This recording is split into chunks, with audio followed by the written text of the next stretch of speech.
सप्ताह विधीचा आजचा पहिला दिवस.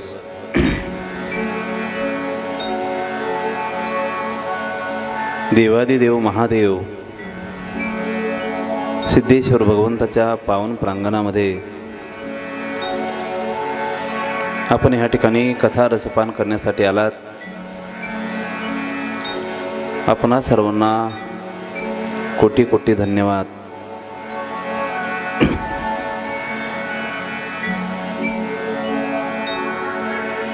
हरि नामं स्मरणं सर्व पाप प्रमुच्यते. पुरुषोत्तम मासाचं परम पावन फल जर कशात असेल, हरे नामैव हरे नामैव केवलम. भगवंताचं चिंतन आपण संपूर्ण मासामध्ये जर केलं तर त्याचा परिणाम सांगता अधिकस्य अधिकम फलम. सर्वात जास्त फळ मला वाटतं मोबाईलच जास्त प्रस्थापित करू राहिलात नाही का. 25 दिन में पैसा डबल. मला वाटतं हे फक्त ह्या महिन्यापुरतंच आहे का काय कळत नाही. ते खरं होणार नाही. परंतु ह्या मासामध्ये आपण जेवढं चिंतन करू त्याचं परिपूर्ण फल प्राप्त तर होईलच होईल, परंतु त्याच्याही पेक्षा जास्त फळ प्राप्त करून देणारा हा मास आहे. दर 2 वर्षानंतर हा मास येत असतो. किती? 3. आणि ह्या मासामध्ये भगवंताचं चिंतन आपल्याकडनं जेवढं होईल तेवढं चिंतन आपल्याला परिपूर्ण फळ देतं आहे. म्हणून ह्या महिन्यामध्ये बाकीच्या जेवढ्या सगळ्या विधी आपण दर वर्षभर करतो आहे त्या विधींना सगळ्यांना पूर्णविराम असतो. या मासामध्ये फक्त भगवंताचं चिंतन जेवढं होईल तेवढं चिंतन आपल्याला परिपूर्ण फळ देतं आहे. आणि परिपूर्ण फळ देणारी जी कथा आहेत, जी सिद्धेश्वर भगवंताला अत्यंत प्रिय आहेत, ती कथा म्हणजे भगवंताची कथा, श्रीमद भागवत कथा. ते तहरू म्हणे नेनिजे, देवी जैसे का स्वरूप तुझे, तैसे नित्य नूतन देखीजे. गीता तत्व. भगवंताची कथा वर्णन करत असताना स्वतः सिद्धेश्वर भगवंतांनी, ज्ञानोबारायांनी त्यांच्या मुखातील शब्द खर्च केलेले पाहायला मिळतात. जी कथा भगवंताला अत्यंत प्रिय आहेत. भगवंताचं सगळ्यात जास्त प्रेम कशावर जर असेल तर भगवंताच्या नामावर आहेत. आपण हरिपाठ करणारी मंडळी आहात. त्या हरिपाठामध्ये काय सांगितलं जातं आहे? हरी हरी हरी मंत्र हा शिवाचा, इतरत्र कोणाचा नाही. कारण हा मंत्र फक्त भगवान शंकर जपतात. आणि त्या भगवान शंकराच्या आवडत्या मंत्राचा जप आपल्याकडनं झाला तर आपण सिद्धेश्वरालाही प्रिय होतो आणि भगवान श्रीकृष्णाला देखील प्रिय होतो.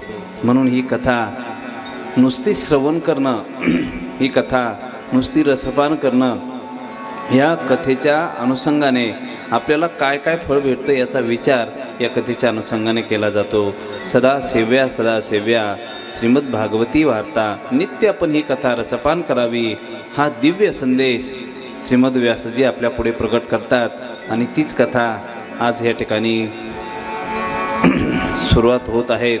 आज कथेचा विचार करत असताना श्री सिद्धेश्वर भगवान ट्रस्ट समिती, त्याच्यानंतर सिद्धेश्वर कीर्तन महोत्सव समिती आणि संपूर्ण ग्रामस्थ मंडळी, संपूर्ण सेवेकरी मंडळी, या सर्व मंडळींनीही सुंदर असं या कथेचं आयोजन केलेलं पाहायला मिळतं आहे.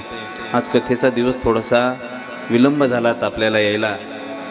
थोडासा लांबचा प्रवास होता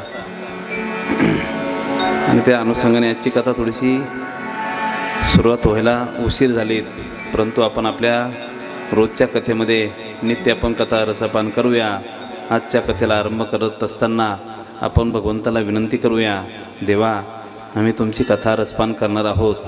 7 दिवस आमच्या कथेमध्ये कोणत्याही प्रकारचं विघ्न येऊ नये आणि 7 दिवस आमच्या जीवनाला परिपूर्ण करणारी ही कथा रसपान करण्याचं परमभाग्य आम्हाला प्राप्त व्हावं, हीच अपेक्षा व्यक्त करूया. सर्वांनी हाताने टाळी आणि भगवंताचं नाम आपल्या मुखामध्ये घ्यायचं आहे. वा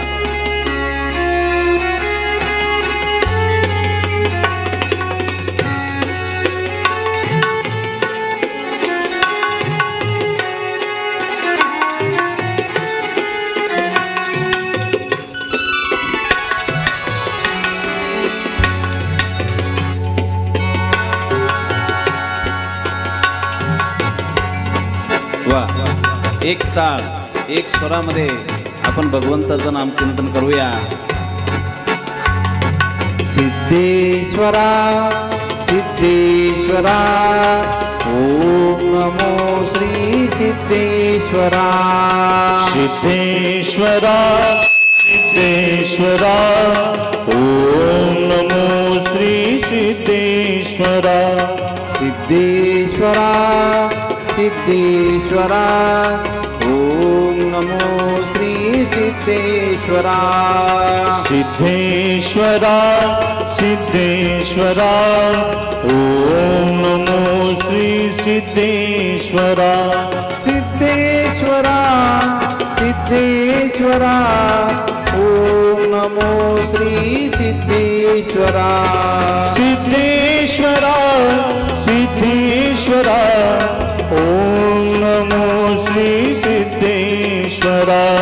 सिद्धेश्वरा सिद्धेश्वरा ओम नमो श्री सिद्धेश्वरा. सिद्धेश्वरा सिद्धेश्वरा ओम नमो श्री सिद्धेश्वरा. सिद्धेश्वरा सिद्धेश्वरा ओम नमो श्री सिद्धेश्वरा. सिद्धेश्वरा सिद्धेश्वरा ओम नमो श्री सिद्धेश्वरा.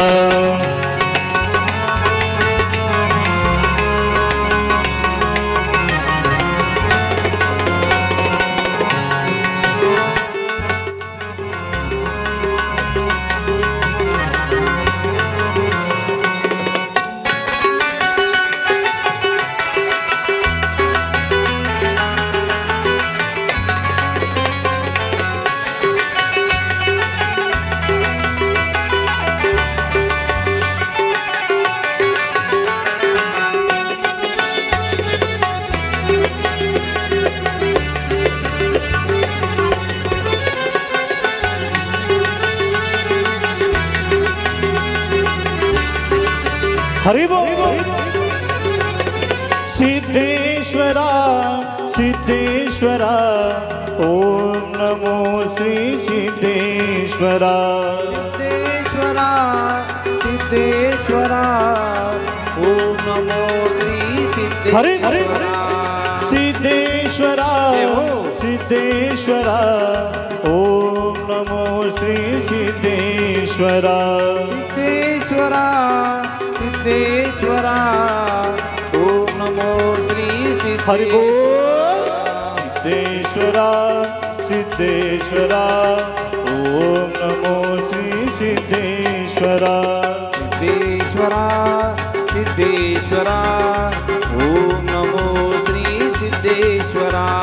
सिद्धेश्वरा सिद्धेश्वरा ओम नमो श्री सिद्धेश्वरा. सिद्धेश्वरा सिद्धेश्वरा ओम नमो श्री सिद्धेश्वरा. सिद्धेश्वरा सिद्धेश्वरा ओम नमो श्री सिद्धेश्वरा. सिद्धेश्वरा सिद्धेश्वरा ओम नमो श्री सिद्धेश्वरा.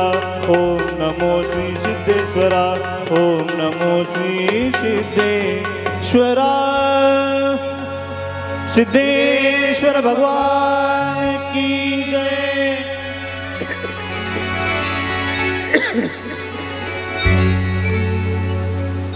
सिद्धेश्वरा सिद्धेश्वरा ओम नमो श्री सिद्धेश्वरा. परमपावनी अत्यंत पुनीत भूमी ज्याला बारामती म्हणतात.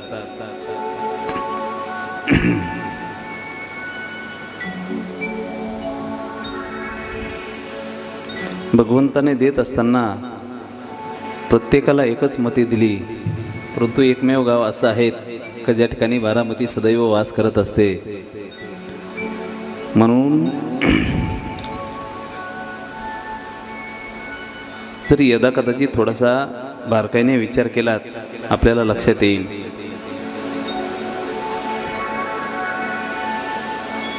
शंभू महादेवांचं दर्शन 12 रूपामध्ये जर घ्यायचं असेल तर आपल्याला संपूर्ण भारतभर फिरावं लागतं. परंतु 12ही रूपामध्ये भगवंत ज्या ग्रामामध्ये विराजमान आहेत ते ग्राम म्हणजे बारामती आहेत. आजही तुम्ही जर करेच्या काठेने गेलात तर याच काठावर शंभू महादेवांचे 12 मंदिर आहेत. आपण मतीचा विचार करत असताना फक्त बुद्धीचा विचार करतो, परंतु त्या बुद्धीची देवता शंभू महादेव आहेत बरं का, बुद्धीचा जनिता. आणि अशा परिस्थितीमध्ये त्या शंभू महादेवांचं वास्तव्य ह्या परमपावनी कऱ्हे नदीच्या किनाऱ्यावर जर असेल तर आपण किती भाग्यवान असाल. विचार करायला पाहिजे ना, करायला पाहिजे. विचार करण्यासाठी आपल्याला ही भूमी प्रवृत्त करते. इथे जन्माला येणं सोपं नाही आहे, लक्षात घ्या. सिद्धेश्वराची परमकृपा आपल्या जीवनामध्ये होतीये याच्यासाठी आपलं महत्पुण्यसुद्धा असायला पाहिजे. जन्माला येत असताना किडामुंगीसुद्धा जन्माला येतात, पशुआदी पक्षीसुद्धा जन्माला येतात, परंतु त्यांचं येणंही निरर्थक आणि जाणंही निरर्थक. आपलं येणं सार्थक, जाणं निरर्थक होऊ नये म्हणून भगवंताची कथा रसपान करावी. पशवासारखं जीवन आपलं नसावं, नाही तरी काय थोडी श्वान शुकरे बापुडी. संत महात्म्यांचा विचार करत असताना आज ज्या ठिकाणी भगवंताचंही वास्तव्य आहेत आणि ज्या ठिकाणी संतांचंही वास्तव्य आहेत अशी एकमेव भूमी आहे ती पुण्यभूमी, ज्याला पुण्यभूमी म्हणतात. ज्ञानोबा तुकोबा आज भागवत धर्माचा पाया आणि कळस ज्या ठिकाणी सदैव वास्तव्याला राहतात ती भूमी किती पुण्यवान असावी. ज्ञानोबारायसुद्धा ह्या ठिकाणी येतात आणि तुकोबारायसुद्धा ह्या ठिकाणी येतात. लक्षात घ्या, संत भाग्यवंत नाहीत, त्या संतांच्या सानिध्यात राहणारा भाग्यवान आहेत. आपण संतांच्याही सानिध्यात राहतो आणि भगवंताच्या देखील सानिध्यात राहतो. आपण किती भाग्यवान असाल याचा विचार आपण करणं गरजेचं आहे. जाता जाता एक विषय सांगेन मी तुम्हाला.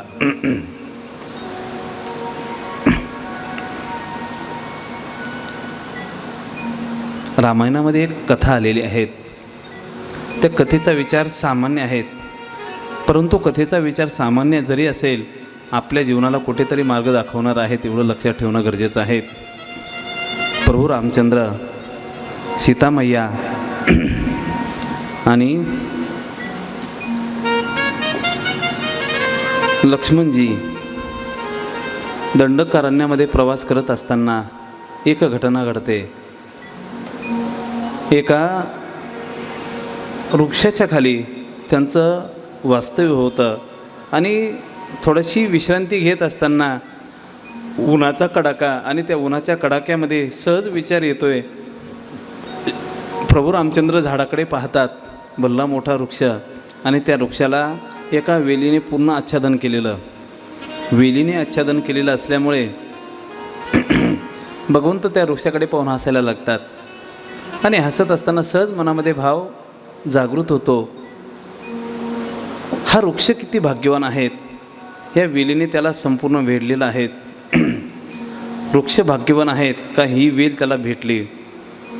आणि हसायला लागल्यानंतर सीतामाता विचारतात, म्हणे कावर हसतात. हा म्हणे पहा ना, हा वृक्ष किती भाग्यवान आहेत, याची सुंदरता ह्या वेलीने वाढवली म्हणे. म्हणजे वृक्षहीपेक्षा श्रेष्ठत्व कोणाला द्यावं, वेलीला द्यावं.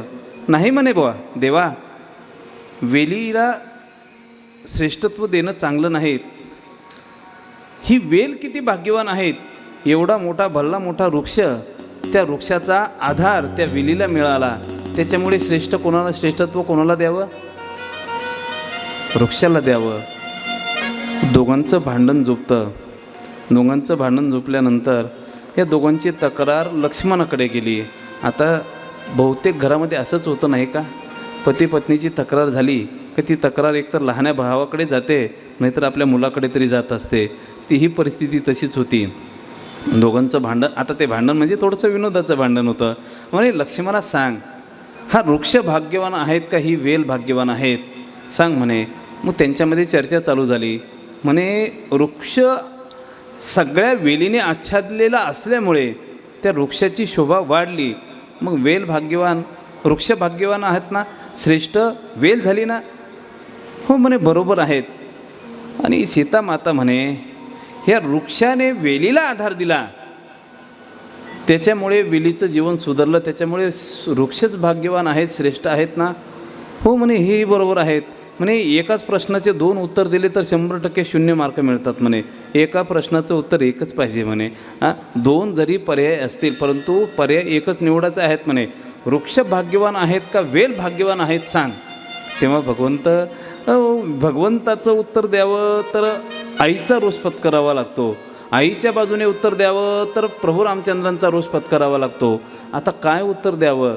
तेव्हा शंभू महादेवांच्या त्याच आविष्काराने, शेषाच्या त्याच आविष्काराने लक्ष्मणजींनी सांगितलं म्हणे तो वृक्षही भाग्यवान नाही, ती वेलही भाग्यवान नाही, त्या वेलीच्या आणि वृक्षाच्या सावलीखाली राहणारा लक्ष्मण भाग्यवान आहेत. म्हणजे आज आपल्या ह्या पावन दरबारामध्ये सिद्धेश्वराचं स्थान आहे, देवाचं स्थान आहेत आणि ज्ञानोबा आहे, तुकोबा आहे, संतांचं स्थानसुद्धा ह्याच ठिकाणी आहेत. कथा त्रिवेणी संगम, कथा त्रिवेणी संगम, कथा त्रिवेणी संगम, कथा त्रिवेणी संगम, त्रिवेणी संगम, कथा त्रिवेणी संगम, देव भक्त आणि नाम, देव भक्त आणि नाम, देव भक्त आणि नाम, देव भक्त आणि नाम, तेथीची उत्तम चरण रज वंदिता, तेथीचे उत्तम चरण रज वंदिता, जळती दोषाचे डोंगर, जळती दोषाचे डोंगर, शुद्ध होती नारी नर, जे ऐकती जळती दोषाचे डोंगर, जळती दोषाचे डोंगर, जळती दोषाचे डोंगर, जळती दोषाचे डोंगर, जळती दोषाचे डोंगर, शुद्ध होती नारी नर, गाती ऐकती सादर जे पवित्र हरिकथा. म्हणून कथा ऐकली पाहिजे, कथा ऐकली पाहिजे. कथा आपल्या संसाराची ऐकणं चांगलं नाहीत. आपण आपली संसाराची कथा, ती कथा नसते ना, कथा नसते. आपल्या संसारामध्ये फक्त व्यथाच पाहायला मिळतात ना. पोरगं आजारी होतं, बाकीचं सगळं बरं आहेत बरं का, बरं आहेत बरं. मुलीला टक्केवारी कमी पडली, नाहीतर नंबर लागला असता बरं का, बाकी सगळं बरं आहेत बरं का. त्यांना कालपासून ताप भरलेला आहे शरीरात, अजून काही ताप कमी होईना, बाकीचं सगळं बरं आहेत बरं का. पुढच्या महिन्यातच पेन्शन चालू होणार होती, परंतु काहीतरी कागदपत्र अपूर्ण राहिलेत, बरं बाकीचं सगळं काय बरोबर. संसारामध्ये आपल्या कथेमध्ये काहीच नाही, कथा नाही ती.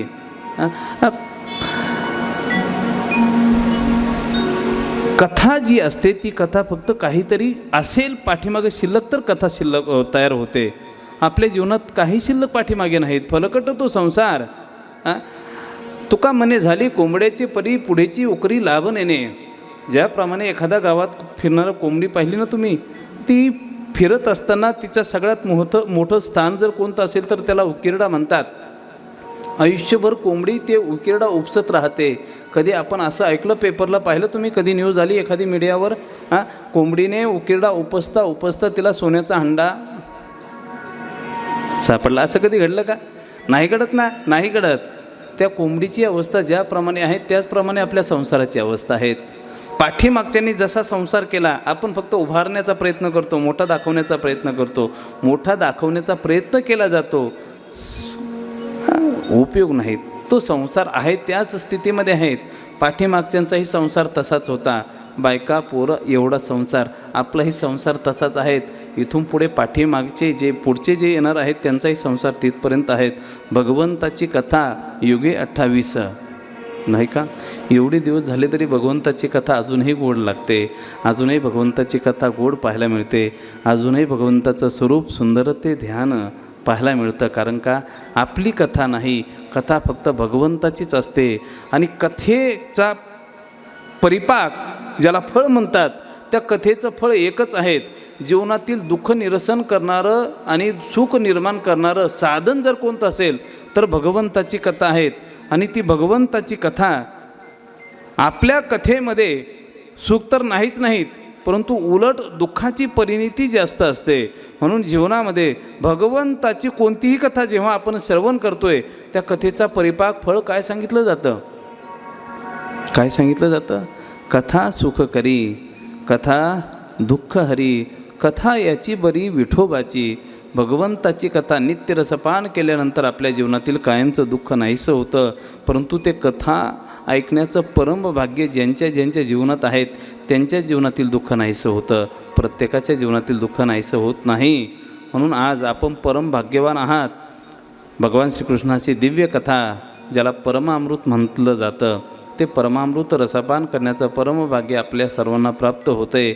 आणि हे रसपान करण्याचं परमभाग्य ज्यांच्या अनुषंगाने प्राप्त होतं आहे असे असलेले आपल्याच ग्रामातील मंडळी सिद्धेश्वर कीर्तन महोत्सव समिती या समितीच्या अनुषंगाने या परमामृताचं रसपान करण्याचं परमभाग्य प्राप्त होतं आहे. आपणा सर्वांना एकदा मनपूर्वक धन्यवाद.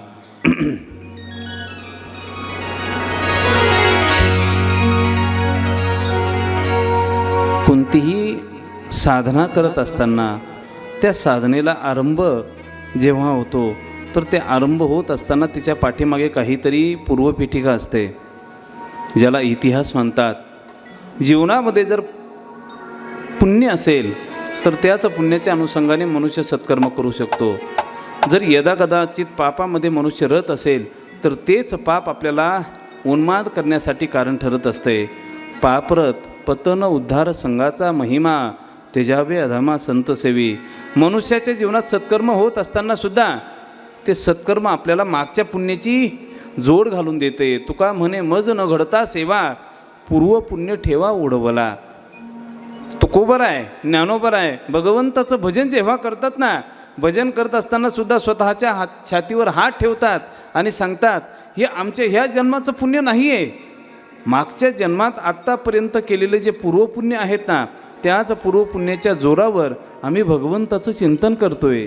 जन्मोजन्मी आम्ही बहुपुण्य केले, जन्मोजन्मी आम्ही बहुपुण्य केले, जन्मोजन्मी आम्ही.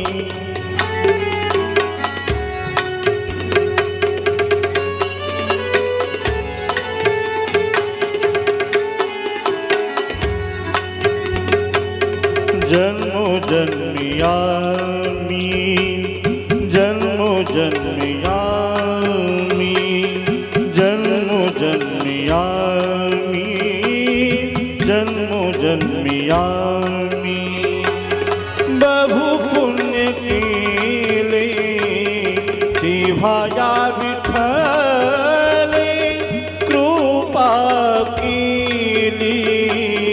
जन्मोजन्मी आम्ही, जन्मोजन्मी आम्ही.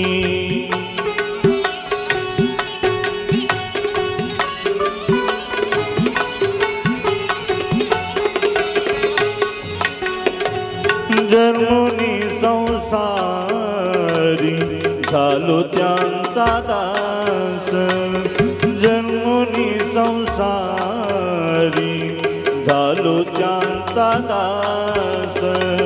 माझा तो विश्वास, माझा तो विश्वास, माझा तो विश्वास पांडुरंगी. जन्मोजन्मी आम्ही, जन्मोजन्मी आम्ही, जन्मोजन्मी आम्ही बहु पुण्य केले तेव्हा या विठ्ठले कृपा केली जन्मोजन्मी यामी जन्मोजन्मी यामी जन्मोजन्मी यामी जन्मोजन्मी आम्ही बहुपुण्य केले तेव्हा या विठ्ठले कृपा केली त्या सायासे विठ्ठल लादला पुंडलिकासी पूर्वपुण्य केले ओ माये विठे लादले या विठोबाचे पाये बहुता सुकृताची जोडी म्हणून विठ्ठली आवडी. आपल्यालाही देव आवडला पाहिजे ना. देव आवडला पाहिजे तर भगवंताचं भजन केलं पाहिजे. ज्ञानोबारांनी पुण्य केलं आहे म्हणून भगवंताचं भजन होतं. भजन करण्यासाठी पुण्यच लागतं आणि पुण्य कमवण्यासाठी सुद्धा भजनच लागतं. हरिमुखे म्हणा हरिमुखे म्हणा पुण्याची गणना कोण करी. म्हणून जीवनामध्ये भाग्य तेव्हाच उदयाला येतं ज्या भाग्याने भगवंताचं भजन होतं. भाग्य बाकीच्या इतरत्र गोष्टीने नाही. कधी कधी 1 रुपया जरी सापडला डोक्याला हात लावतो पुन्हा गरगर डोक्यावरून फिरवतोय सांगतो देवा हे एकाऐवजी अजून थोडंसं 2-3 शून्य त्याच्यावर पडले तर बरं होईल बरं का. अजून अजून अजून अजून असं काहीतरी रोज भेटायला पाहिजे बरं का. पुन्हा पुन्हा जर यदा कदाचित 2-4 शून्य जास्त पडले तर तुझ्या दरबारामध्ये सत्यनारायणाची पूजा घालेल का. भाग्य तरी नव्हे धन पुत्र तारा निकटवास बरा संतापाही. याला भाग्य म्हटलं जात नाही. जसं आपलं प्रारब्ध असेल त्यानुसार आपल्या जीवनामध्ये संपदाही प्राप्त होईल धन प्राप्त होईल. परंतु भगवंताची भक्ती व्हावी भगवंताची सेवा घडावी भगवंताचं चिंतन घडण्यासाठी मात्र फक्त पुण्य पुण्य आणि पुण्यच पाहिजे. पुण्याशिवाय भगवंताची प्राप्तीही नाही भगवंताचं भजन देखील नाही. महाराज देवाने जर बोलवलं तर देवाच्या दर्शनाला जाऊया कारण आमच्याकडे पुण्य नाही तेवढं. एक लक्षात घ्या. अशी जर यदा कदाचित ठेविले अनंते तैसेची राहावे ही भावना जर आपली असेल ना तर ती भावना चुकी आहेत. आळशी पडे धोंडा तुकाराम महाराज सांगतात. भगवंताचं भजन करण्यासाठी प्रारब्धवाद कधी लावायचा नाही. भगवंताच्या भजनासाठी प्रयत्न महत्त्वाचे आहेत. प्रारब्धाने आपण आपल्या जीवनामध्ये उत्कृष्ट उत्तुंग शिखरावर जाऊ शकू. आपले प्रयत्न जर असेल तर त्याच प्रयत्नाच्या जोरावर आपण खूप मोठं होऊ. परंतु जर यदा कदाचित घर बसल्या जर विचार करत असेल सिद्धेश्वराने कृपा केली तर मी झाडू मारण्यासाठी त्याच्या मंदिरात जाईल कसं शक्य आहे तो कसं शक्य आहेत. हातामध्ये झाडू घेऊन जोपर्यंत ह्या पावन दरबारामध्ये येणार नाही तोपर्यंत तुमच्याकडनं सेवा कशी काय घडेल. भगवंताची भजन भगवंताची सेवा भजसेवायाम हे करण्यासाठी आपल्याला प्रयत्नच करावे लागतील आणि ते प्रयत्नसुद्धा आपल्याला भगवंताची प्राप्ती करून देतील. त्याच प्रयत्नांच्या अनुषंगाने भगवंताचं भजन होईल हे आपण सांगतोय असं नाहीत. संतसुद्धा ते सांगतात संतसुद्धा ते सांगतात आणि व्यासजीसुद्धा ते सांगतात. भाग्योदयेन बहुजन्म समर्जितेन सत्संगमंचलवते पुरुषो यदा वै अज्ञान हेतुकृत मोहमंदांधकारनाशम विदाय हि तदोदयेते विवेकः.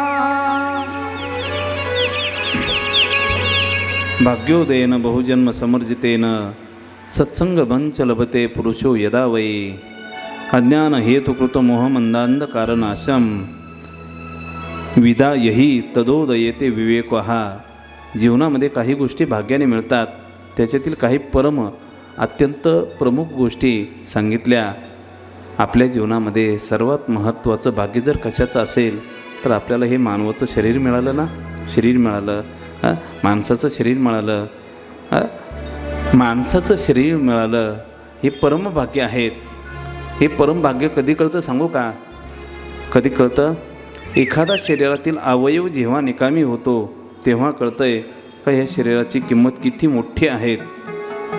आमची पाठीमागे नाशिकला कथा झाली राम मंदिरामध्ये कथा आणि त्या राम मंदिरामध्ये असे प्रेमाचे काही व्यक्ती आलेत भेटायला आलेत जसे आज आलेले आहेत ना सर्व.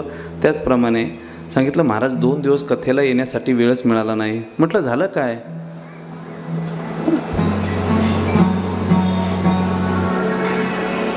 नाही म्हणे थोडंसं अडचण आली होती. म्हटलं झालं काय, अडचण काय आली? दात दुखत होता म्हणे, 2 दात पडले म्हणे. 2 दात पडले असं म्हटलं. 2 दात पडले. मग दात पडल्यानंतर उलट लोक सगळे म्हणतात की तुझे दात पाडील. डॉक्टरकडून पाडण्याची गरजच काय पडली नाही म्हणे. खूप दुखत होत्या, दाढी खराब झाल्या होत्या, दाढी खराब काढून टाकल्या म्हणे. दाढी खराब काढून टाकल्या हो म्हणे. मग आता त्या ठिकाणी कृत्रिम दाढी बसवल्यात म्हटलं. कृत्रिम दाढी बसवल्या म्हटल्यानंतर म्हटलं खर्च किती आला? काही नाही म्हणे. एका दाढीला 2 दाढी बसवल्या, 30 हजार रुपये खर्च आला. किती? फक्त 2च दाढी बसवल्या, 30,000. सगळे दात किती दिलेले आहेत? 32. हिशोब करा तुम्ही आता, क्वांटिटी करून घ्या. किती पैसे लागलेत फक्त दाढींना, दातांना किती पैसे लागले? किती लागले? एखाद्याची किडनी फेल झाली, जर किडनीचं प्रत्यारोपण करायचं असेल, किती खर्च येतो एकदा विचारून बघा. एखाद्याचं लिव्हर खराब झालं असेल, पहा विचारून. एखाद्याच्या डोळ्याला थोडीशी जरी इजा झाली तर त्या इजेला किती, ऑपरेशनला किती खर्च येतो आहे? आपल्या शरीराच्या प्रत्येक अवयवाचं, प्रत्येक पार्टचा जेव्हा विचार केला जातो तर तेव्हा ह्या शरीराचं महत्त्व कळतं का आपलं शरीर किती मौल्यवान आहेत. आणि असं मौल्यवान शरीर भेटणं हे सुद्धा परम भाग्य आहेत, खूप मोठं भाग्य आहेत. मनुष्य जन्म अनमोल रे, माटी में ना रोल रे, अब तो मिला जी फिर न मिलेगा, कभी नहीं कभी नहीं कभी नहीं रे. हो, सर्वांनी टाळी वाजवा आणि आपल्या शरीराचं महत्त्व ह्या भजनाद्वारे व्यक्त केलं जात आहे. किती महत्त्वाचं हे शरीर आहे, किती मौल्यवान हे शरीर आहे. पहा, मनुष्य जन्म अनमोल रे, माटी में ना रोल रे, अब तो मिला जी फिर न मिलेगा, कभी नहीं कभी नहीं कभी नहीं रे. मनुष्य जन्म अनमोल रे, माटी में ना रोल रे, अब तो मिला जी फिर न मिलेगा, कभी नहीं कभी नहीं कभी नहीं रे. हो,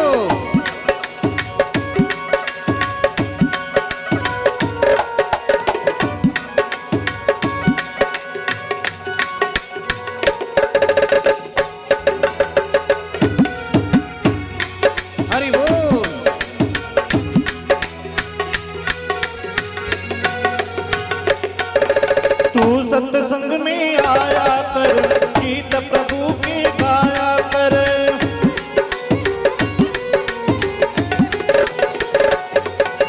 तू सत्संग में आया कर, गीत प्रभु के गाया कर. सांझ सवेरे बैठ के बंदे गान प्रभु का लगाया कर. नहीं लगता कुछ मोल रे, हरे हरे हरे, नहीं लगता कुछ मोल रे, माटी में ना रोल रे, अब तो मिला जी फिर न मिलेगा, कभी नहीं कभी नहीं कभी नहीं रे. मनुष्य जन्म अनमोल रे, माटी में ना रोल रे, अब तो मिला जी फिर न मिलेगा, कभी नहीं कभी नहीं कभी नहीं रे.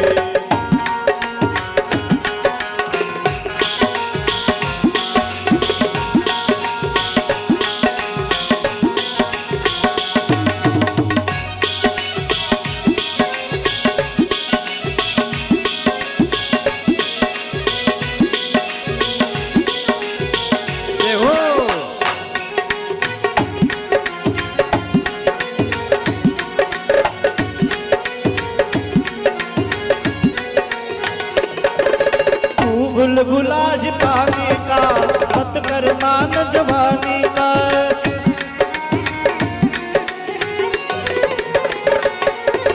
तू बुलबुलाज पाने का मत कर मान जवानी का. नीत कमाई कर ले भाई, पता नहीं जिंदगानी का. मीठा सबसे बोल रे, जय हो. मीठा सबसे बोल रे, माटी में ना रोल रे, अब तो मिला ये.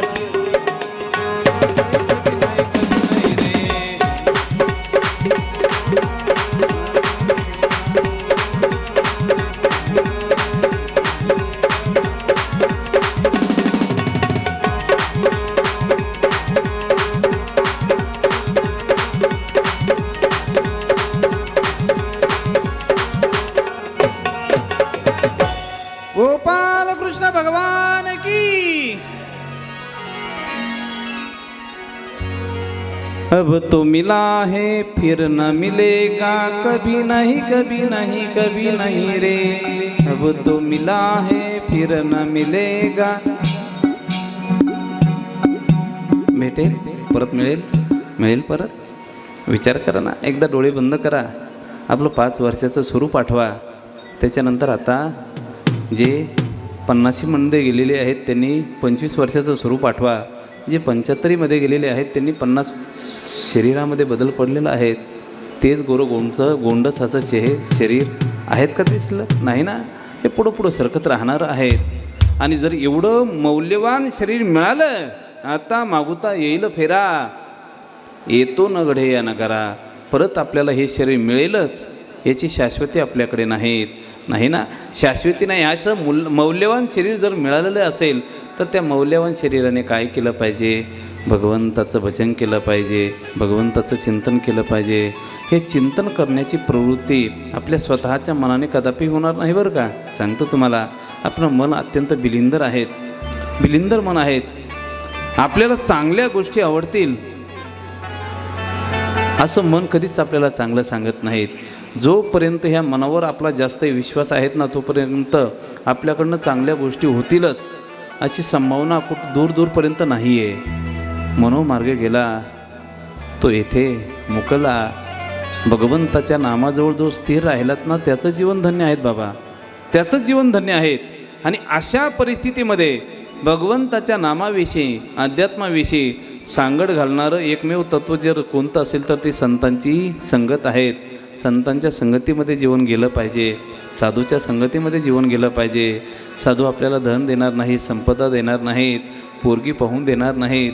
संतांच्या संगतीमध्ये आपल्याला फक्त भगवंताचीच प्राप्त होईल। जीवनामध्ये भगवंताची प्राप्ती करून देणारं साधन म्हणजे संतांची संगत आहेत। सत्संग मंच लभते पुरुषो यदावे। ज्याच्या जीवनामध्ये साधूची संगत मिळाली त्याच्या जीवनामध्ये संसाराचा अर्थ कळाला। ज्याच्या जीवनामध्ये साधूची संगत नाही त्याच्या जीवनामध्ये स्वतःच्या जीवनाचा सुद्धा अर्थ कळाला नाही। म्हणून साधूची संगत खूप मोठी गरजेची आहे।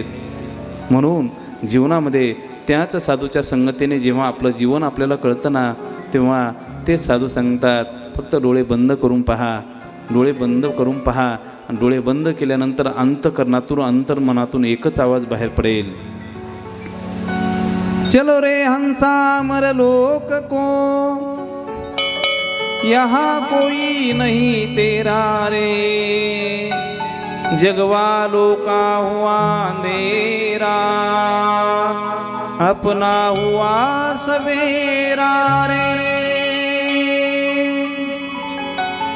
जेव्हा स्वतःच्या स्वरूपाची जाण आपल्याला होते तेव्हा सगळ्या जगताकडे पाहत असताना एकच भाव पाहायला मिळतोय आपल्याला, कोई तन दुखी कोई मन दुखी, कोई धन बिन रहत उदास, थोडे थोडे सब दुखी सुखी श्याम के दास। अरे साध्या गरिबाला विचारा, तोही सांगतो पैसे नाही, अडका नाही, पोटाची खळगी भागवण्यासाठी महाराज काबाड कष्ट करावे लागतात, दुःखी आहेत। श्रीमंताला विचारा, श्रीमंत म्हणतोय गरीब बरा, सकाळी गेली की संध्याकाळपर्यंत माझ्या पतिदेवांची मला भेट होत नाही, कधी कधी महिनाभर आम्हाला एकत्रित येता येत नाही, मुलाला भेट होत नाही, मुलीला भेट होत नाही। काय जीवन आहेत, पैसा अडका आहेत परंतु समाधान नाही हो। श्रीमंताला विचारा, त्याच्याही जीवनात समाधान नाहीत। गरिबाला विचारा, त्याच्याही जीवनात सुख नाही। अरे यदा कदाचित एखादी सत्ता ताब्यात असेल तर त्या सत्ताधारी व्यक्तीला विचारा जाऊन, समाधानी आहेत का? सत्ता आहेत परंतु मोठी सत्ता हातात नाही, तीही सुद्धा मनामध्ये खंत दरवळते। कोणतीही व्यक्ती घ्या, संसारामध्ये कोणत्या ना कोणत्या रूपाने दुःखीच पाहायला मिळते। सांगू का, या जगताची निर्मिती करणारा ब्रह्मा, सगळ्या जगताची सत्ता त्याच्या ताब्यात आहेत। त्या ब्रह्माला जर जाऊन विचारलत ना तुम्ही, तो ब्रह्मा म्हणतो मीही सुद्धा दुःखी आहेत, कारण का माझी पाठीमागे सुद्धा मरण आहेत ना, त्या मरणाची भीती मला वाटते। साच कहे तो सब जन दुखिया,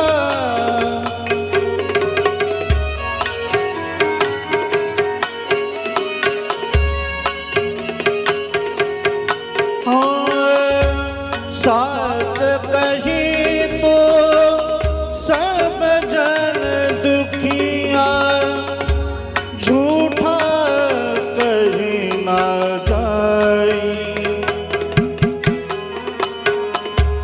ब्रह्मा विष्णु शंकर दुखिया, जिसने सृष्टि रचाई, जिसने सृष्टि रचाई।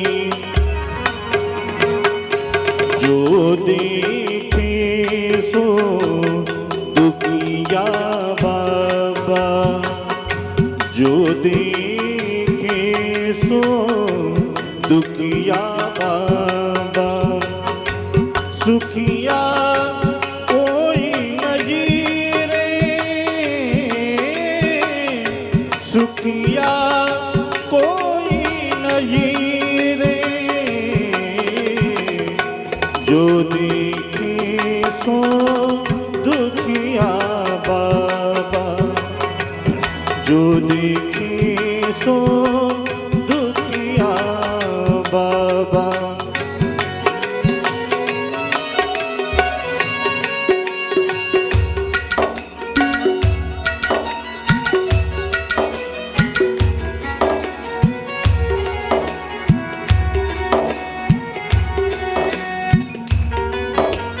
सर्व मिळाल्यानंतर सुद्धा आपल्याला कुठेतरी एक खंत मनामध्ये दरवळते, आपण कुठंतरी कमी आहेत, कुठंतरी कमी आहोत। संसारामध्ये वावरणारा कोणताही पुरुष असू द्या, कोणतीही स्त्री असू द्या, पाठीमागे त्रुटी, पाठीमागे उणिवा, पाठीमागे दोष जेव्हा शिल्लक राहतात, समजून घ्यायचं आपण अजून संसारच करतोय आणि पाठीमागे काही शिल्लक राहत नाही।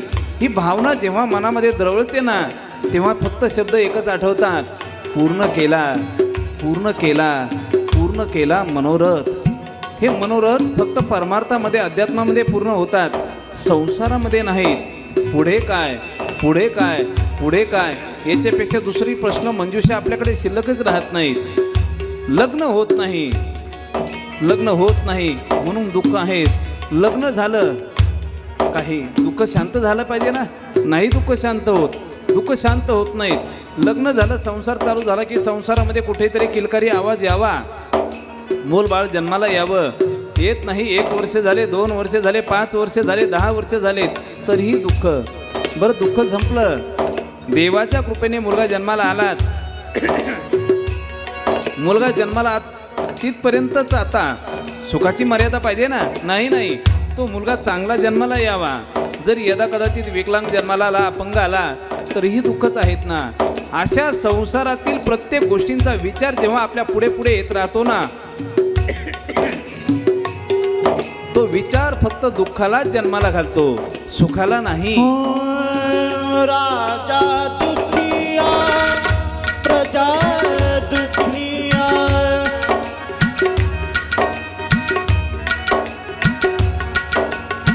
राजा दुखिया, प्रजा दुखिया।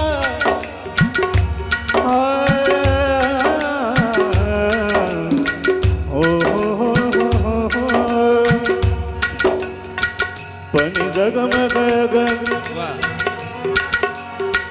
सानी, बनी जगम सग पग सानी, मग गग सरे निसा, बनी जगम पगव बनी दानी दब दम पगव बनी दब गब पग दद गनी गद गनी द पद पग पग रे ग रे रे रे द बनी जगम मग मग मग।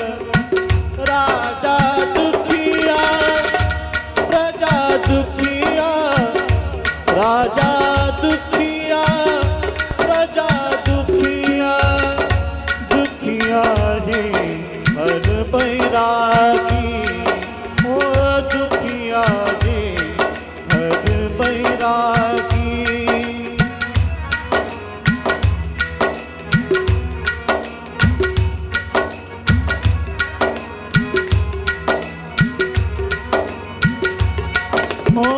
दुख के कारण सुख देवनी, दुख के कारण सुख देवनी, उदरी माया त्यागी, उदरी माया त्यागी। जो देखी तो दुखिया बाबा, जो देखी तो दुखिया बाबा, सुखिया कोई नहीं रे ओ, सुखिया कोई नहीं रे ओ, जो देखी तो दुखिया बाबा, जो देखी तो दुखिया बाबा, जो देखी तो दुखिया बाबा. 5 कोटीचा बंगला असू द्या, भारी भारी डिझाईन केलेलं आहेत, चांगल्या प्रकारे त्याला नटवलेलं असतं, चांगल्या प्रकारे लाईटिंग केलेली असते. परंतु जर एखादा साधू महात्मा आलात ना, साधू महात्मा आल्यानंतर आयुष्यभर जी पुंजी जमा केलेली असते त्या पुंजीच्या जोरावर एवढी मोठी इमारत उभी असते. आणि उभी असतानासुद्धा ती व्यक्ती त्या साधू महात्म्याला म्हणते, बस आमचं घर पावन करा, पावन करा. एकदा फक्त तुमच्या घरात तुमचे पाय आमच्या घराला लागले की आमचं घर काय होईल, पावन होईल. मला विचारायचं आहे, एवढं भरलं मोठं घर जर साधूच्या पायाने मोठं होत असेल, पावन होत असेल, तर त्या साधूच्या पायामध्ये काहीतरी असलं पाहिजे ना, काहीतरी असलं पाहिजे. संसार हा विकारग्रस्त आहेत आणि साधूच्या भगवंताच्या दरबारामध्ये विकार नाहीत. मंदिर देवाचं छोटं असू द्या, तुम्ही जाऊन पहा, फक्त जा आणि देवापुढे बसा. काय मिळेल तुम्हाला? दुःख? दुःख मिळेल का? शांतता मिळेल, शांतता मिळेल. भगवंताच्या आणि संतांच्या दरबारामध्ये शांतता आहेत. आपलं घर कितीही मोठं असू द्या, आपल्या घरात विकार आहेत, विकार. सकाळी निर्माण केलेला कितीही चांगला पदार्थ असू द्या, तो कमीत कमी महिनाभर जसाची तसाच राहतो. तसाच असतो. देवापुढे ठेवलेले चिरंजीचे दाणे 4ही दिवसांचे असू द्या, 5ही दिवसांचे असू द्या, आपण त्याला प्रसाद म्हणूनच खातो. घरातील कितीही चांगला पदार्थ असू द्या, तो विकाराने ग्रस्त आहेत. देवाच्या मंदिरातील कोणतीही वस्तू असू द्या, ती प्रसादाने परिपूर्ण होते, पावन होते, जीवनालासुद्धा परिपूर्ण करत असते. म्हणून भगवंताची कथा करत असताना जीवनातील सगळी दुःख नाहीसं करण्याचं एकमेव जर ठिकाण कोणतं असेल तर भगवंताचा दरबार, संतांचा दरबार. भगवंताची कथा आणि संतांची कथा, इतरत्र बाकीच्या सगळ्या व्यथा, फक्त भगवंताचीच कथा. म्हणून हीच कथा आपण रसपान करत आहात. आपण परम भाग्यवान आहात. ज्या कथेचा विचार व्यासांच्या मुखारविंदातून आपल्यापर्यंत येऊन पोचला, त्याच कथेचा विचार आपण ह्या ठिकाणी करत आहोत. कथेचे 12 स्कंद आहेत. लक्षच ठेवा, 12 स्कंद जर म्हटलं तर आपल्या मराठी भाषेत 12 पार्ट याला मराठी भाषा म्हणतात, बरोबर आहे ना. आणि 12 स्कंद म्हणजे इंग्रजी भाषा. म्हणजे समजायला सोपी भाषा कोणती आहे आपल्याला? मराठी. म्हणून त्याला काय म्हणतात? 12. जी संबंध जास्त इंग्रजीशी येत असल्यामुळे आपल्याला त्याचे विभाग कळत नाहीत. 12 विभाग आहेत. त्यापैकी त्याच्यामध्ये 335 अध्याय आहेत आणि 18,000 श्लोक. एवढी मोठी ही देणगी व्यासांच्या रूपाने आपल्याला प्राप्त झालेली आहेत. आपल्याकडे वेळ नाही आहे. वेळ नसतानासुद्धा तो वेळ काढावा आपल्या स्वतःच्या स्वार्थासाठी. म्हणून या 12 स्कंदामध्ये, 12 विभागामध्ये ज्या भगवंताचं चरित्र गुंफलेलं पाहायला मिळते, ती गुंफलेली माळा कुठेतरी आपल्या जीवनाशी संकलित व्हावी, जीवनाशी संबंधित व्हावी, जेणेकरून आपल्याही जीवनाला कुठेतरी सुगंध यावा, याच्यासाठी ही धडपड आज या ठिकाणी करतो आहे. जीवनातील दुःख नाहीसं करण्याचं एकमेव जर ठिकाण कोणतं असेल तर भगवंताचं भजन आहेत, भगवंताची कथा आहेत. तीच कथा आपण ह्याच ठिकाणी रसपान करणार आहोत. नैमिषारण्यामध्ये घडलेला एक प्रसंग सांगतात.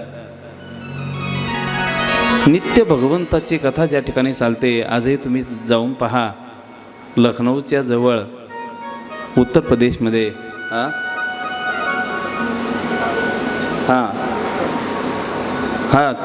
जर त्या ठिकाणी जर तुम्ही गेलात, चक्रतीर्थ आहेत त्या ठिकाणी.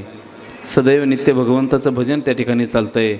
व्यासांच्या अनुषंगाने जी कथा रसपान करण्याचं परम भाग्य आपल्याला प्राप्त होतं आहे, ज्या कथेचा विचार त्या ठिकाणी व्यक्त झाला, तीच कथा ज्या ठिकाणी निमिषभरसुद्धा भगवंताच्या कथेला विश्रांती नाहीत. नित्य भगवंताची कथा रसपान केली जाते आणि अशा ठिकाणी नित्य भगवंताचं चिंतन ज्या ठिकाणी चालू आहेत ना, 88,000 शौनकाधिक ऋषी त्या ठिकाणी नित्य भगवंताचं चिंतन करतायत.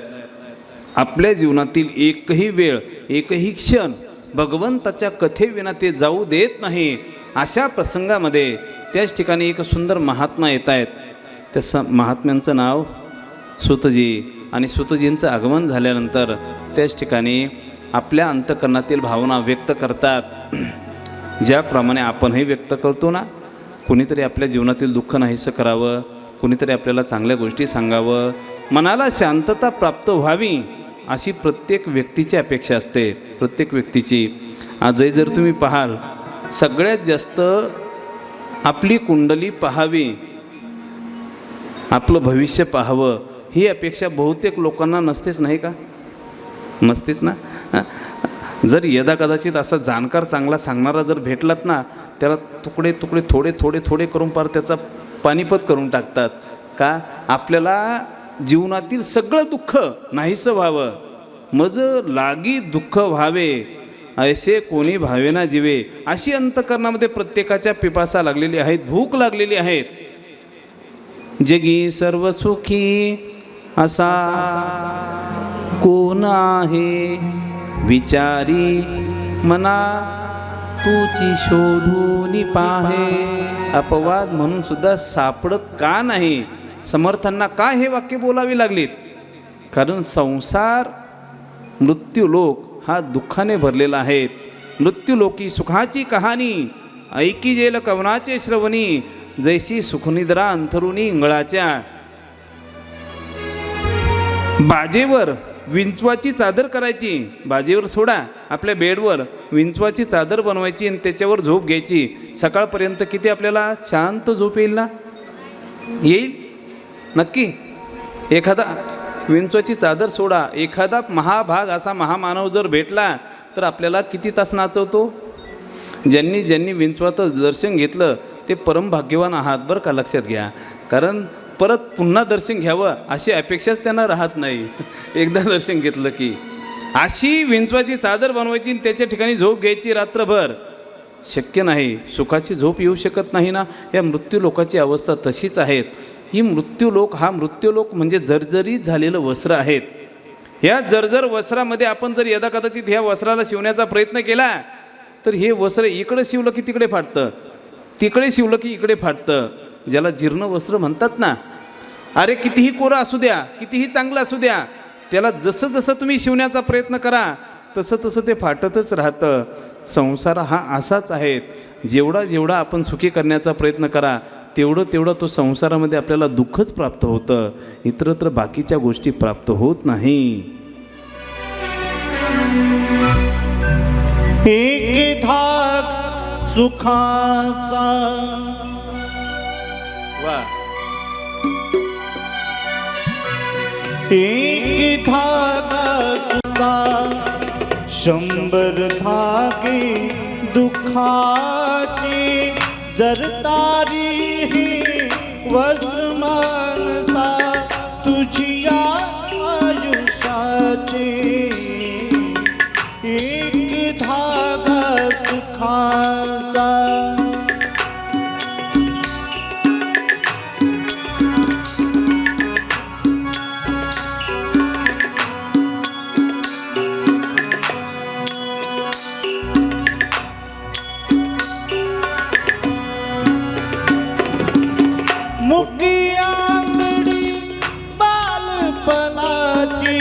रंगीत रसने तारुण्याची.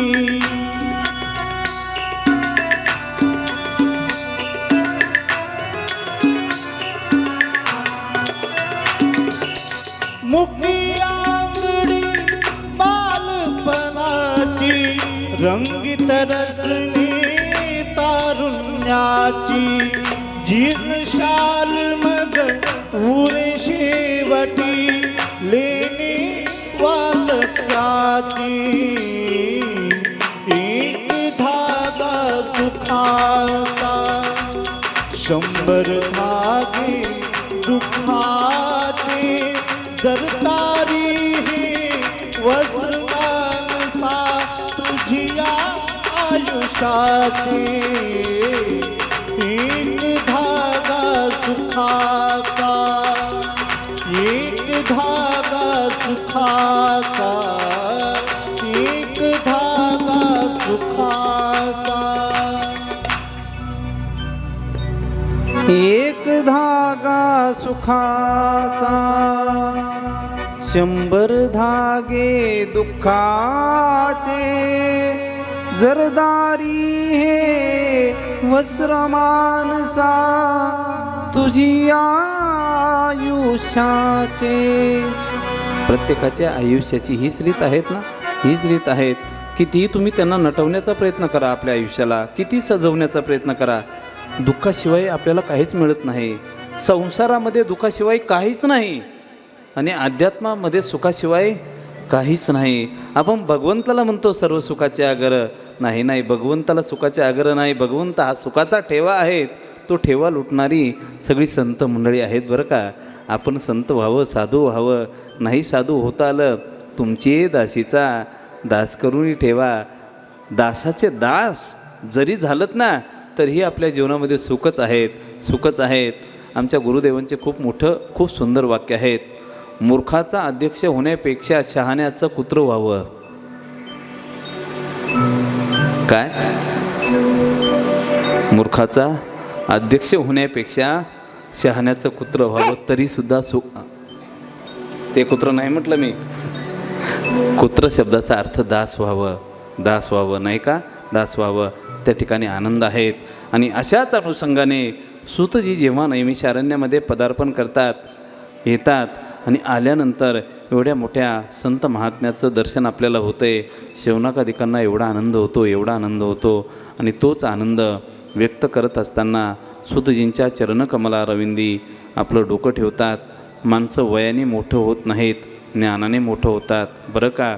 माणसाला किंमत वयाने नाहीत. वय आहे 75 वर्ष, परंतु जर यदा कदाचित तो बालकासारख्या मुलासारख्या जर क्रीडा करत असेल, वयाच्या प्रभोदे विचारत ज्या नाही समान तू देही बाळकाशी, नाही का. मोठा झालाय परंतु वरचा मजला जर खालीच असेल तर तो मोठे पण काय कामाचं.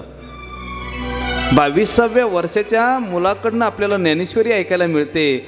म्हणून 750 वर्ष होतात तरी त्या ज्ञानोबारांना सगळे डोक्यावर घेतात का. वयाचा विचार केला जात नाहीत. 1400 वर्ष चांगदेव महाराज होते, परंतु त्यांनासुद्धा ज्ञानोबारांना मुक्ताबाईंना शरण जावं लागलं का. वयापेक्षा ज्ञानाला किंमत आहेत.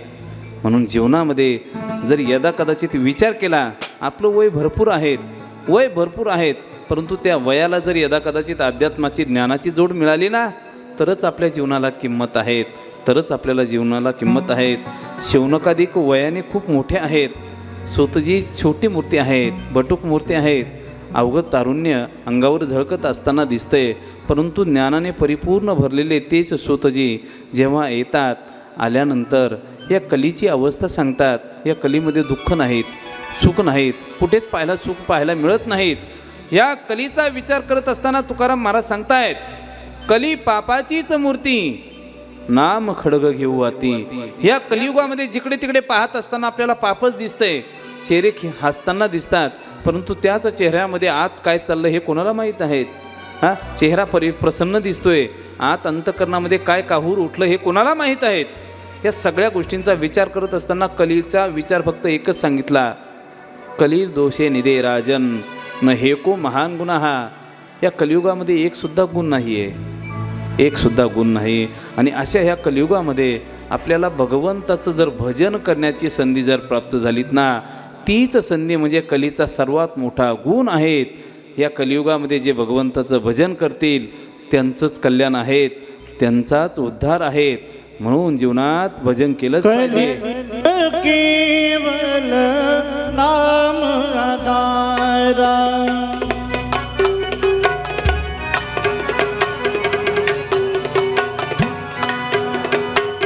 कलियुग केवल नाम आधारा कलियुग केवल नाम आधारा सुन ही सुन भूनर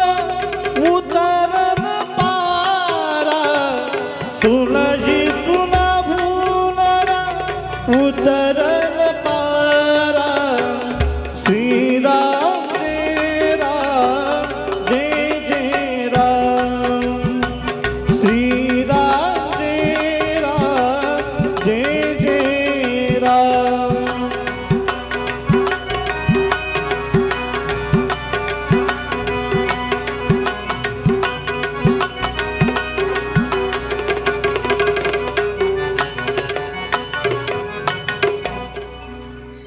कलियुग केवळ नाम आधारा. हे कलेमध्ये फक्त भगवंताच्या चिंतनाव्यतिरिक्त बाकीच्या कोणतेही साधनं असतील त्या साधना निरर्थक आहेत. अवघ्या वाटा झाल्या क्षीण, कली न घडे साधन, उचित विधी विधान, नकळे न घडे सर्वथा. योग जर केलं तर आपलं शरीरही चांगलं राहतं आणि भगवंताचं सुद्धा दर्शन आपल्याला आपल्या जीवनामध्ये होत असतं. बरं का? कशाने? योगाने. म्हणून योग साधना करणंसुद्धा चांगलं आहे. पण ऐका यम नियम आसन प्राणायाम ध्यान धारणा नंतर समाधीचा विचार प्रत्याहार नंतर समाधीचा विचार सांगितला. शरीर शोषण प्राण निरोधन मन जय हट योग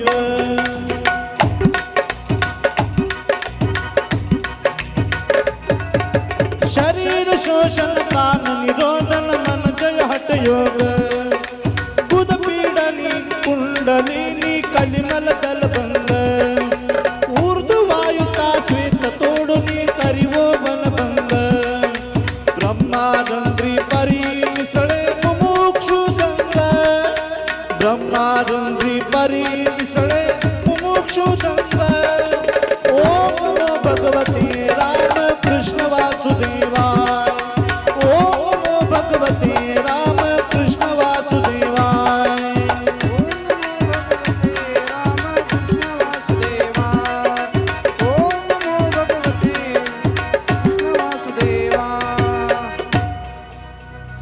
शरीर शोषण प्राण निरोधन मनोजय हठयोग हे शब्द फक्त ऐकून ठेवा. नाहीतर सकाळी सकाळी उठल्यानंतर फासफूस केलं की झालं आपली योग साधना पूर्ण झाली. आता आपल्याला समाधी कधी लागेल कधी कधी असाही विचार येतो नाही का? आम्ही आळंदीला असताना एक घटना घडली सांगतो. पुण्यामध्ये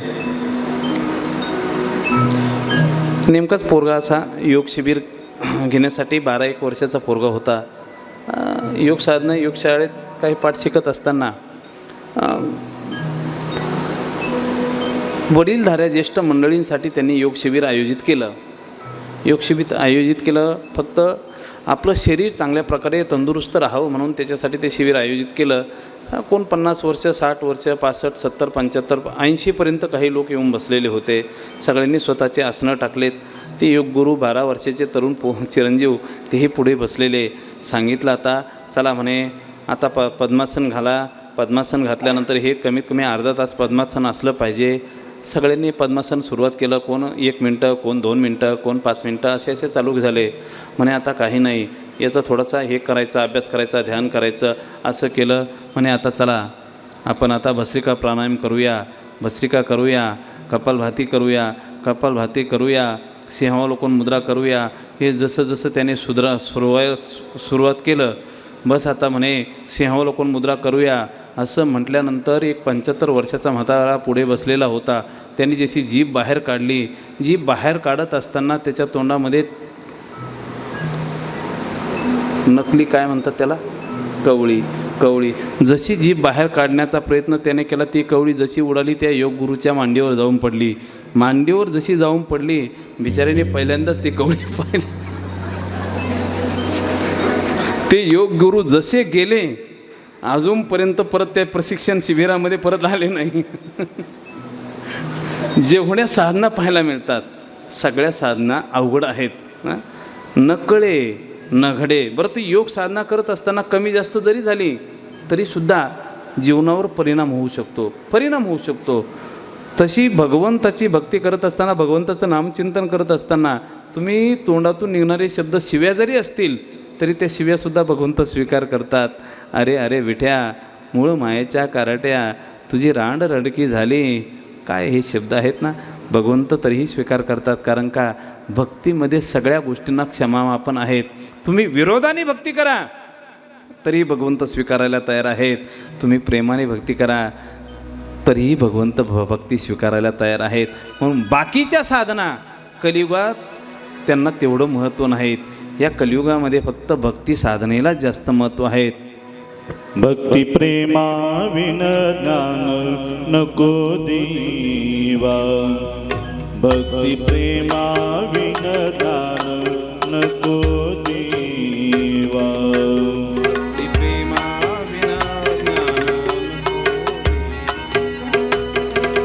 अभिमान नित्य नवा तया माझी, अभिमान नित्य नवा तया माझी. प्रेम सुख देई प्रेम सुख घेई, प्रेम सुख देई प्रेम सुख घेई.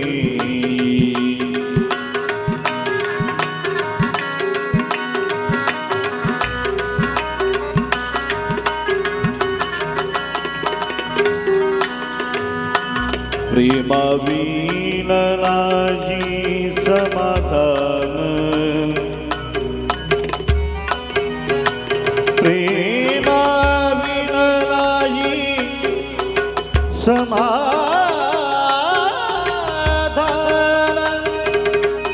प्रेमाविन राजी समाधान, प्रेमाविन राजी प्रेमाविन नाही, प्रेमाविन नाही समाधान.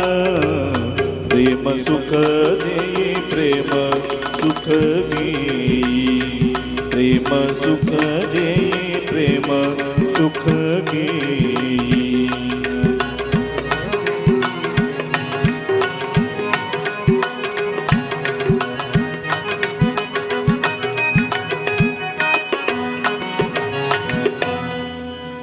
प्रेम सुख देई प्रेम सुख देई, प्रेमाविन नाही समाधान, प्रेमाविन नाही समाधान.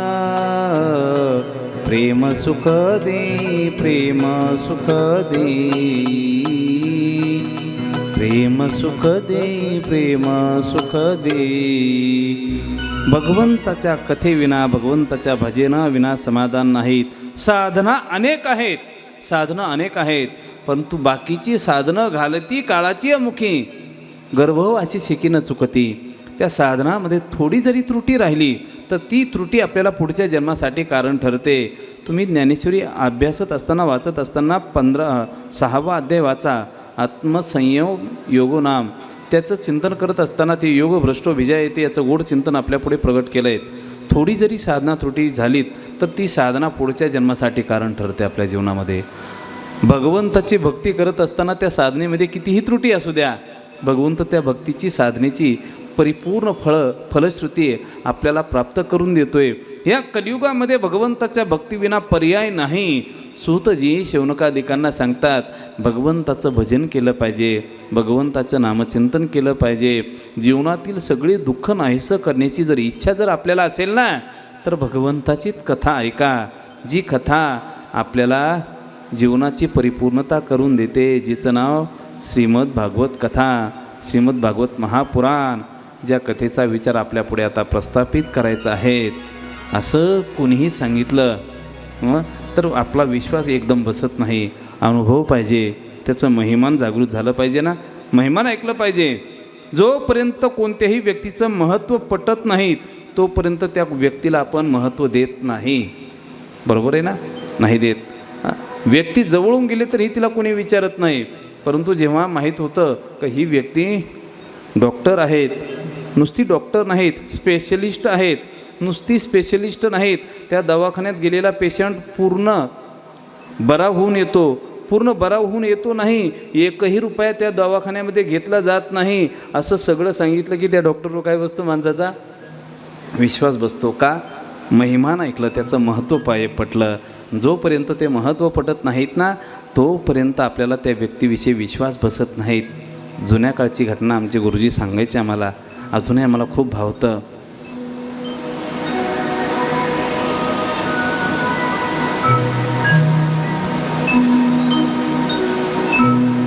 मुंबईचा एक मुलगा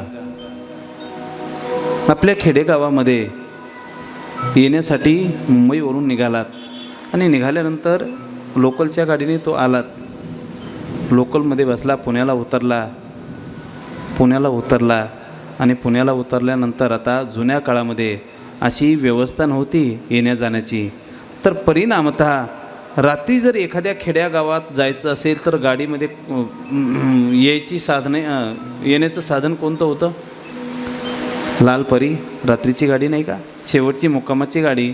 त्या मुक्कामाच्या गाडीमध्ये बसायचं आणि बसायचं म्हटल्यानंतर मग ती शेवटची गाडी म्हणजे सगळ्यात जास्त गर्दी त्याच्यामध्ये. हा मुलगा आला, शेवटच्या गाडीमध्ये बसायचं म्हणून त्या गाडीमध्ये चढायला लागला. जसा जसा तो चढायला लागला तर एका मुलीला त्याचा धक्का लागला. मुलीला धक्का लागल्यानंतर सांगा आता, एखाद्या तरुण मुलीला धक्का लागल्यानंतर ती काय म्हणते? आशीर्वाद भेव असं म्हणते का? ती सुंदर प्रकारे गोड अशा शिवाय द्यायला सुरुवात करायला लागलीत. सुरुवात झाली. काळजी करू नका, आपली व्यवस्था सिद्धेश्वरांनी सगळी केलेली आहेत. आज 7 तारीख असल्यामुळे महाराजांची हजेरी आहेत, तशी तेही महाराजांची हजेरी होणं गरजेचं आहे, नाही का? गाडी चढत असताना धक्का लागला आणि धक्का लागल्यानंतर ती मुलगी चांगल्या प्रकारे शिव्या असरायला सुरुवात केली. दिसत नाही का अनेक प्रकारचे ते शिव्या, एकदम गोड शिव्या असतात, नाही का? बरं, असं म्हणतात गाडीत दोघंही शिरल्यानंतर कशी तरी उभं राहण्याची जागा झाली. जसं एक स्टेशन यायला लागलं, एक स्टॉप यायला लागला, लोक उतरायला लागले. एक सीट खाली झालं. ह्या मुलीने त्या सीटावर जागा पकडली. दुसऱ्या बाजूची जागा रिकामी होती. मुलगा तिथं जाऊन बसला. आता हिचे डोळे मोठे लाल बुंद झालेत का हा मुलगा आपलाच पिच्छा करू लागलात. गाव आलं, त्या गावात ती मुलगी उतरली. त्याच मुलीच्या पाठीमागे मुलगाही उतरला. तिला 100% डाऊट आला की हा मुलगा आपल्याच पाठीमागे आपला पिच्छा करतोय. मुलगी जशी पुढे चालली, एक नाडा अंतरावर तो मुलगा विचारत चालला, ह्या रामभाऊंचं घर कुठं आहे, त्या काकांचं घर कुठं आहे, सांगा मला. विचारत तो म्हणे ह्या पुढे चला. मुलगी जशी पुढे चालली, पाठी मागे मुलगाही चाललात. आणि मुलगा चालल्यानंतर मुलगी पटकन गेट उघडते, घरात जाते आणि बाबांना सांगते, बाबा एक मुलगा माझ्या पाठीमागे, शहरापासून माझ्या पाठीमागे लागला, एसटीत माझ्या मागे आलात आणि उतरलाही माझ्या मागे, आता घरापर्यंत आला. असं म्हटल्यानंतर पठ्ठ्याने दांडकं घेतलं. म्हणे आता याला दांडक्याने थोडासा प्रसादच देऊया म्हणून हातात दांडकं घेतलं. गेटवर गेला आणि विचारलं, कोण आहात तुम्ही? म्हणे मी श्यामराव काकांचा मुलगा, मला तुमचा पत्ता दिलात, मला माहीत नाही, मी पहिल्यांदाच खेड्यामध्ये आलोत, मी तुमची मुलगी पाहण्यासाठी आलोत, मला तुम्हाला तुमच्या घरी येण्यासाठी सांगितलं, मला घर माहीत नसल्यामुळे मी विचारत आलो काका. अरे रे, मुलगी पाहण्यासाठी आलात म्हणून त्याला मुलाला घरात घेतलं. मुलगी खिडकीतून पाहत होती, आपल्या पप्पांनी त्याला घरात आणलं. पप्पांचं डोकं काही जागेवर आहेत की नाहीत? असं म्हटल्यानंतर त्या मुलाला बसायला दिलं आणि बाप घरात जातो, मुलीला सांगतोय, अगं म्हणे हा ती श्यामराव काका होते ना, तुला लहानपणी उचलायचे, त्यांचा मुलगा हा डॉक्टर झाला, MBBS झालात आणि हा तुला पाहण्यासाठी आलात. असं म्हटल्यानंतर आतापर्यंत लाल बुंद डोळ्यांनी मुलगी पाहत होती. आताही त्याच रागाने पाहिलं ना, परिवर्तन झालं की नाही? त्या मुलाचं महिमान ऐकल्यानंतर जसं त्याच्या मनावर परिवर्तन झालं ना, का महत्त्व जोपर्यंत कळत नाहीत ना तोपर्यंत आपण कोणालाही किंमत देत नाही. श्रीमद भागवत महापुराण जीवनातील दुःख नाहीसं करतं, जीवनामध्ये सुखाची प्राप्ती करून देते.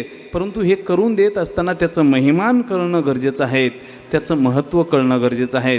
जोपर्यंत त्याचं महत्त्व कळत नाहीत तोपर्यंत आपली श्रद्धा त्याच्यावर बसत नाहीत, त्याच्यावर विश्वास बसत नाहीत. आणि त्याच श्रद्धेच्या अनुषंगाने ह्या ठिकाणी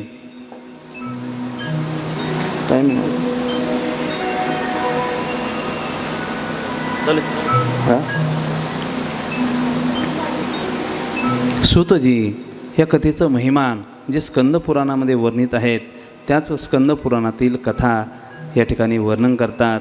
ज्या ठिकाणी भक्तिमती महाराणीची कथा येते, ज्ञान वैराग्य यांची कथा येते आणि नित्य भगवंताचं भजन करत असलेले महर्षी नारद यांचं दिव्य चरित्र आपल्यापुढे प्रस्थापित होते.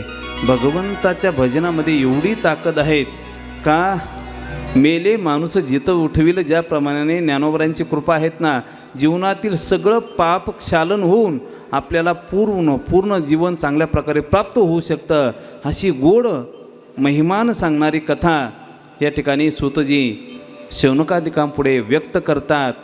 जी कथा आपण ह्या ठिकाणी रसपान करणार आहोत, परंतु ती कथा आपण जेव्हा रसपान करण्याचा वेळ पाहिला तर आपल्या वेळेच्या अनुषंगाने व्यासजी सांगतात, सूतजी सांगतात, कथेला उशिरा आलेत आणि अजूनही कथा जर जास्त वाढवली तर थोडासा विघ्न येऊ शकतं. म्हणून थोडासा वेळेचा विचार करत असताना आपण उद्या ह्याच कथेचं महिमान आपल्या नियोजित वेळेत कथेत पाहूया. उद्या कथा ठीक 6 वाजता आरंभ होईल आणि 8:45-9च्या आसपास कथा पूर्ण होईल. आजची कथा ह्याच ठिकाणी विश्रांत घेते. आज आम्हाला थोडंसं यायला वेळ झाला. एकदा सर्वांचं